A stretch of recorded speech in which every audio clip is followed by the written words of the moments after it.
सरगोशी करने वाला दरख्त। एक जमाने में एक अजीब व गरीब गांव में पहाड़ियों और चमकती हुई नदी के दरमियान बसेरा एक जादुई जंगल था। जंगल इन बुलंद तरीन दरख्तों से भरा हुआ था जिनका आप कभी तसव्वुर भी नहीं कर सकते थे। उन पत्तों से जो जमुर्द की तरह चमक रहे थे और तने कले के मीनारों की तरह चौड़े थे। लेकिन तमाम दरख्तों में एक ऐसा दरख्त था जो सबसे खास था। ये सरगोशी का दरख्त था। सरगोशी का दरख्त जंगल के दिल में खड़ा था, कदीम और अक्लमंद। इसकी शाखें खुली हुई बाजुओं की तरह फैली हुई थी और हुआ न होने के बावजूद इसके पत्ते आहिस्ता से सरसराते थे। देहातियों का ख्याल था कि दरख्त बोल सकता है, लेकिन सिर्फ इन लोगों के लिए जो पाकीज़ा दिल और रहमदिल हों। गांव में लिली नाम की एक छोटी सी लड़की रहती थी। लिली मुतजस्सिस और बहादुर थी, सुनहरी करल के साथ जो भागते ही उछालते थे और चमकीली नीली आंखें जो हैरत से चमकती थी। वो जंगल से प्यार करती थी और अपने दिन इसके छुपे हुए रास्तों को तलाश करने, फूल जमा करने और परिंदों के गाने सुनने में गुजारती थी। लेकिन सबसे ज्यादा वो सरगोशी के दरख्त से प्यार करती थी। हर शाम उफ़क़ के नीचे सूरज डूबने से पहले लिली सरगोशी के दरख्त के नीचे बैठती और उसे अपने दिन के बारे में बताती। वो इन तितलियों के बारे में बात करेगी जिनका वो पीछा करती थी, जिन दोस्तों के साथ वो खेलती थी और उन ख्वाबों के बारे में जो उसने कल के लिए देखे थे। दरख्त खामोशी से सुनता रहा। इसके पत्ते नरमी से हल रहे थे, जैसे वो हर लफ्ज को समझ रहा हो। एक रात जब आसमान पर सितारे चमकने लगे तो लिली कदरे उदास महसूस करते हुए सरगोशी के दरख्त के नीचे बैठ गई। इसने अपना पसंदीदा रिबन खो दिया था जो उसकी दादी ने इसे दिया था। ये एक खास रिबन था जिसे सोने के धागों से बांधा गया था और उसका मतलब इसके लिए दुनिया था। ओ, सरगोशी करने वाला दरख्त, लिली ने आह भरी। मैंने अपना रिबन खो दिया है और मुझे नहीं मालूम कि उसे कहाँ तलाश करना है। क्या आप मेरी मदद कर सकते हैं? सरगोशी करने वाला दरख्त एक लम्हे के लिए खामोश रहा।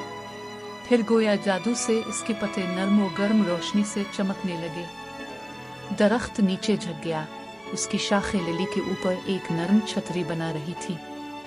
वो अपने कान में सरगोशी करते हुए नरम तरीन हुआ के झोंके की तरह एक मध्यम पर सुकून आवाज सुन सकती थी। फिक्र ना करो प्यारी लिली, दरख्त ने सरगोशी की। आंखें बंद करो और हुआ को सुनो, ये तुम्हारी रहनुमाई करेगी।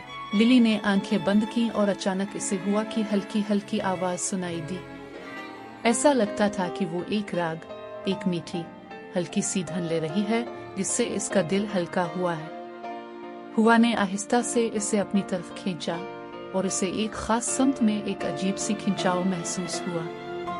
सरगोशी के दरख्त पर भरोसा करते हुए लिली ने हुआ की नर्म रहनुमाई की पैरवी की। ये इसे जंगल की गहराई में ले गया, ऐसे रास्तों से जो उसने पहले कभी नहीं देखे थे, एक चमकती हुई नदी के ऊपर और आखिरकार एक छोटी छपी हुई ग्लेड तक। ग्लेड के बीच में नर्म मखमली काई का एक बिस्तर था और वहाँ काई पर पड़ा इसका सुनहरी रिबन था, चांदनी के नीचे चमक रहा था। लिली खुशी से हाम गई और उसे लेने भागी।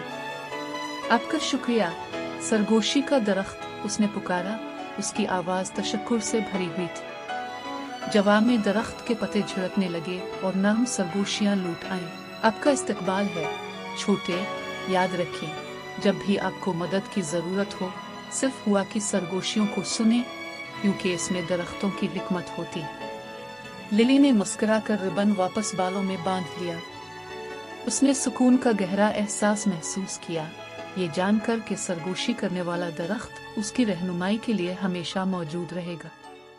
इस दिन के बाद से लिली अपनी कहानियां और ख्वाब बताते हुए हर शाम सरगोशी के दरख्त के पास जाती रही। और हर रात जब वो सोने के लिए चली जाती थी, वो जानती थी कि चाहे कुछ भी हो, जंगल में इसका एक दोस्त हमेशा रहेगा। एक ऐसा दोस्त जो जब भी इसे जरूरत हो तसल्ली के अल्फाज सुने, समझे और सरगोशी करे। और इस तरह सरगोशी के दरख्त की निगरानी में लिली के ख्वाब हमेशा मीठे होते थे और उसका दिल हमेशा हल्का रहता था।